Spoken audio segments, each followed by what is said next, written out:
Hi everybody, this is Amrit Maldonado from the Panther team here at Prolifics. Thank you for joining us again. Got a special video here for you all today.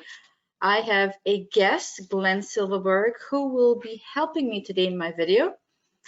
Basically, what we'll be doing today is kind of talking about a tutorial video that I released a couple of years ago. And in these tutorial videos, I go through modernizing a Panther client-server application to the web. There are 4 videos in this series of videos. So before every video, we will kind of give a prelude to it, and I'll have Glenn help me talk about, I'll give his opinion on what technology was applied to modernizing each of these screens here. So let's start off, and Glenn, you introduce yourself, Glenn. Hi, my name is Glenn Silverberg. I'm a senior developer at Prolifics.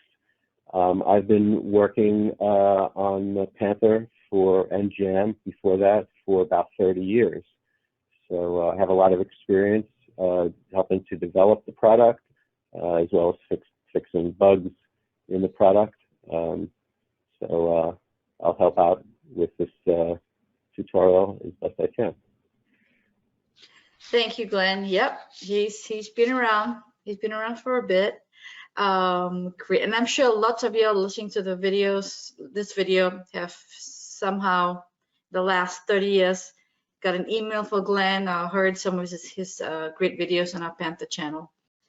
All right, so for the 4th video here, which is called part 4 here. Oops, was I playing something? Part 4. I actually walked through applying Bootstrap data grids to your Panther grids, and you know, having a Panther screen displaying on the browser that doesn't have any Bootstrap grids on it compared to one that does. Wow, what a big difference. The UI, the look and feel, it really gives it a modern look and feel. And I know, Glenn, we went through different technologies that could be applied to Panther grids, and we kind of decided on Bootstrap at this point, right? Yeah, well, we decided that we needed something a little bit nicer than what you can do with the Panther generated table, which you can apply style sheets to you know, you can apply styles to what Panther generates for the Panther grid, and you can get it to look pretty good. But you can do a little bit better with the data table, and that, you know, that's what we found works fairly well. Mm-hmm. Right.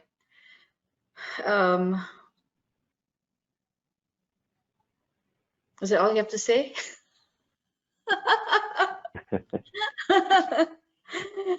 All right, right. Okay. Well, one of the things I think that we wanted to do with the data table was demonstrate some more sort of dynamic capabilities for updating it and seeing actually the entire. I think in the old days you would have you didn't want to generate a lot of data and send it back and forth because the internet wasn't that fast. So, you know, you'd page through your data with a small number of rows on the screen, and therefore you had to make these round trips back and forth for every, I don't know, 10 rows of data. These days we can transfer a lot more data without there being too much, you know, latency in transferring that data. So I think for the data, that makes more sense to use a data grid where we can, you know, it'll just look very dynamic. You just scroll through all of your data rather than having to hit a next button to page through it, or previous button to page backwards through it. So right. I think it's just for the modern speed of the internet, the data grid is more suitable. Mm-hmm. Yep, I agree. Well, so that is a little bit about the 4 training videos that we have. So folks, you know, if you want to get your feet wet with migrating a screen, feel free to follow along. Start off with, part 1 all the way to part 4 in these videos. And you can always reach out to us at support@prolifics.com for some more guidance or help migrating your applications. And Glenn, you're gonna do the 553 takeaway? Yeah, well, before I mention 5.53, I just want to say that maybe I should have mentioned earlier that Panther Web was designed so that you could get your desktop application up and running really quickly. You don't have to do very much to get a working application. And basically, what we allow you to do is incrementally improve the look and feel of the application over time so that you can get it working pretty quickly. But if you really want a good-looking application that's designed well for the web, that takes a little bit more work, and that can be done little by little over time. So having said that, I'm really excited about Panther 5.53. If you have a Windows desktop application, you're going to see that with Panther 5.53, you can make it look a lot more modern, and you should be seeing that coming out at the end of the year, early next year. So I'm really looking forward to that. I think it's one of the biggest improvements we've made in quite some time for the user interface for Panther web applications, Panther desktop client applications, I should say. Yes. And thanks to that. There's still plenty of stuff there. Right. Well, thank you again, Glenn Silverberg. And also, oops. One last thing I want to mention, we're coming up on the 30th anniversary of the release of Jam 5, which was at the end, November and December of 1990. So I just find that amazing. And we still have Jam 5 customers out there. We have people using our Jam 5 product. We support them. We'd like them to try our latest versions of our product, but still we have customers using that product because it's just robust. It just works. So it just works. Well put. Well put, Glenn. It works. 30 years. All right. Okay. Anything else, Glenn? No, that's it for me. Well, thank you, everyone. Thank you for listening, tuning in. Thank you, Glenn, for your expert advice and commentary on the exercises and, all the extra goodies you always give us. Thank you, everyone. Have a good day. Goodbye. Bye, everybody. Okay, exercise number 4. We will be working with Bootstrap, using Bootstrap, which is a web framework that provides classes and libraries, which will help you modernize one of your screens. And we'll be modernizing our Panther order screen.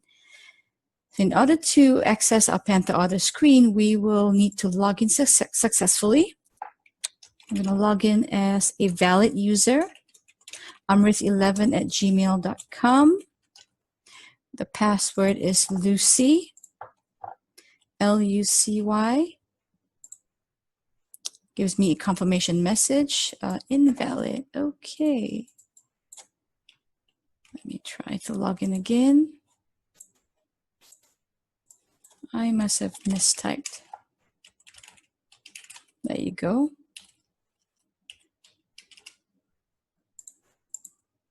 All right, welcome message appears and my order screen appears. The order screen has a pull-down menu that has populated with a list of scouts. I'm going to pick one and press the go button, and it populates my grid with some data and some totals at the bottom. Let's see what it looks like in the browser. If I log in successfully in my browser, I will have a welcome message as well as a okay looking grid. But what we'll use here is we will use Bootstrap to kind of spruce things up a lot. So going back to my exercise, I have a scoutorders.html file that we will actually use as the HTML template. So going back to my editor, I will go to my HTML template property, scout orders.html.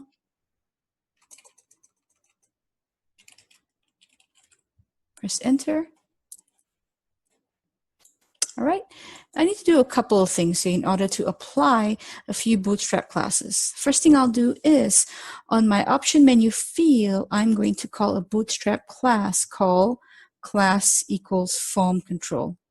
It's a predefined Bootstrap class that provides height, padding, font size, and so on for my option menu. So let's go back to Panther, click on the option menu, and the HTML attributes. There we go. Class equals form dash control. Okay.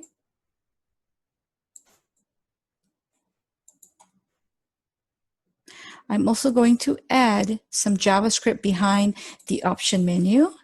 Now this JavaScript is going to allow me to actually populate my grid as soon as I select a name. And one more thing I'll have to do is format my grid with another Bootstrap class. So I'm going to select my grid, go to attributes, paste the table name, the class name, sorry, and press OK. So I've done three things. I have attached a couple of Bootstrap classes in the attributes property of the option menu as well as the grid frame. I've added some JavaScript behind the option menu, and I have my scout orders.html file. Saving this, you go to access to my login screen, refresh it, yes, restart. I'm logging in, password, login, and much nicer. I have a nice green layout here with nice looking margins in option menu. When I select an option menu, it automatically populates my grid. I don't have to click on my go button. So that's what my JavaScript did dynamically. It picks up the name and it goes back to my database and does a selection of orders for that particular customer. All right, and I've got my grid with my nice looking formatted cells. Thanks for watching our video. If you like the video, please press the like button. If you're viewing our content for the first time, please press the subscribe button. If you have any queries, either post them in the comment section or email us at support@prolifics.com.